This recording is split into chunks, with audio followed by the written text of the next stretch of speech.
Olá, pessoas! Lula e o reajuste do salário mínimo.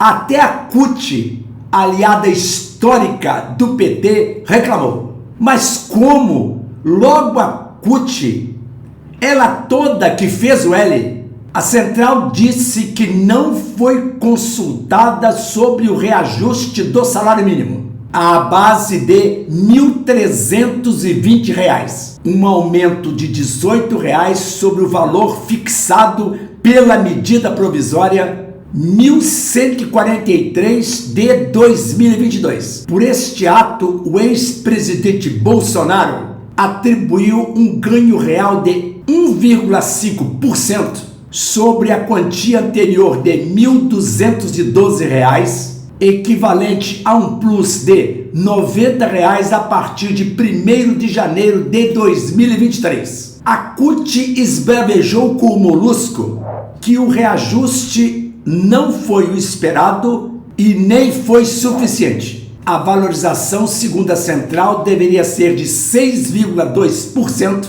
e não 2,7% acima da inflação prevista. Disse a nota da CUT, subscrita pelo seu líder Sérgio Nobre, que também fez o L. Não iremos nos contentar com a proposta atual, nem aplaudir quem nos está lesando.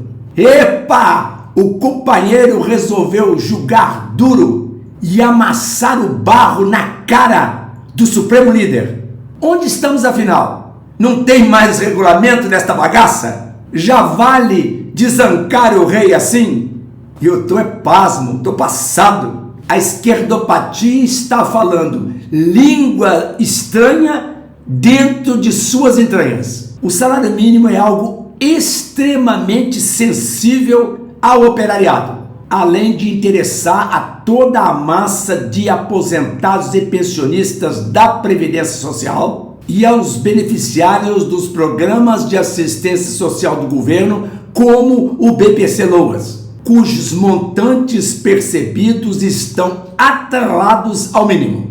No cenário de fragmentação de muitas profissões e de encolhimento dos postos de trabalho, em função da entrada de novas tecnologias, ainda existem muitos dependentes do salário mínimo para satisfazer as suas necessidades básicas. O direito constitucional prevê tal remuneração e seu reajuste no artigo 7º, inciso 4º da Constituição, no capítulo dos direitos sociais. Isto é, o salário mínimo é destinado a socorrer as necessidades básicas como saúde, alimentação, habitação e vestuário. É consenso que o seu valor acha-se historicamente defasado, muito aquém da previsão constitucional. E isso é demonstrado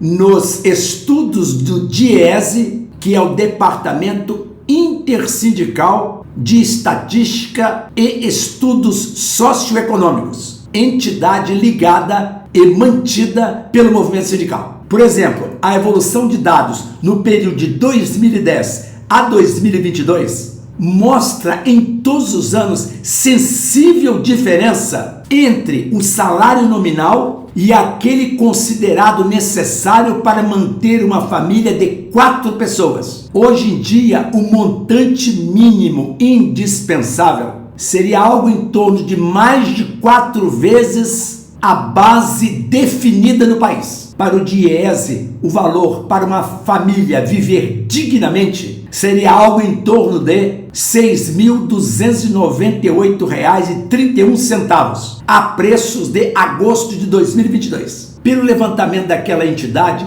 se constata a diferença entre os valores ofertados pelos sucessivos governos e o que deveria chegar de fato à mão dos trabalhadores, descumprindo-se, portanto, o conteúdo da Constituição e o seu ideal de vida boa. Mesmo sendo o salário mínimo um direito intocável previsto na Constituição, como um direito fundamental, Lula não pode fazer milagre, porque elevação do salário mínimo, que é referência para outras variáveis econômicas, reflete pesadamente nas contas públicas. Portanto, aumentar o salário mínimo de forma demagógica atrapalha o funcionamento do setor privado e excita o consumo, o que pode resultar em mais inflação, que é o imposto mais perverso que existe. Na verdade,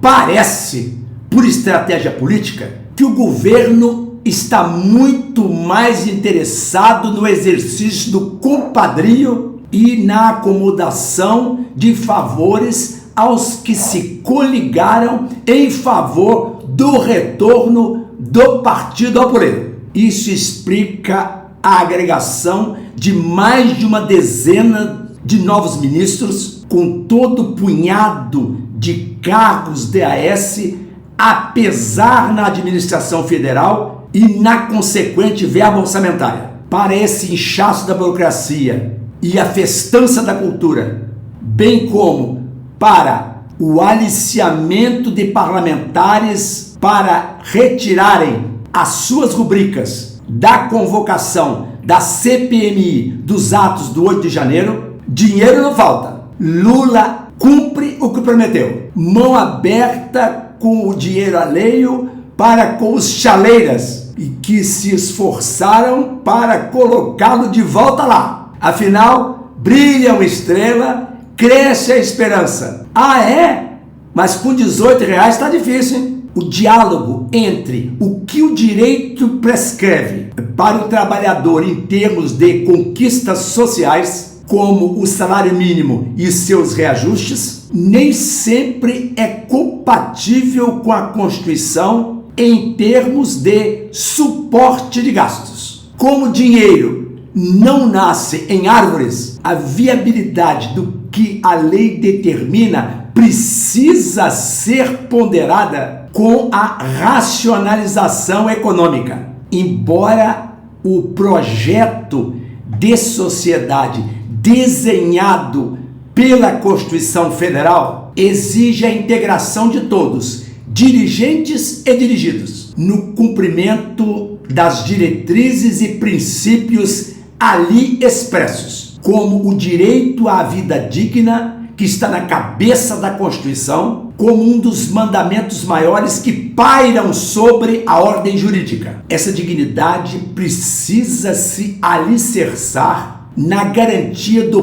piso para os trabalhadores e beneficiários da Previdência e Assistência Social. As políticas públicas não são livre escolha de governos acerca do fazer ou não fazer, porque elas estão tracejadas anteriormente no texto constitucional. A vocação transformadora do Estado Democrático de Direito exige o cumprimento dos direitos fundamentais, independente de programas de governo. E isso não se consegue apenas com palavrório de efeito, com discursos ideológicos e com jogadas ensaiadas para agradar o eleitorado. Este foi o Soletrando Direito de hoje. Dê o seu like, compartilhe o vídeo com seus amigos, inscreva-se no canal para dar aquela forcinha. Obrigado pela audiência. Tchau!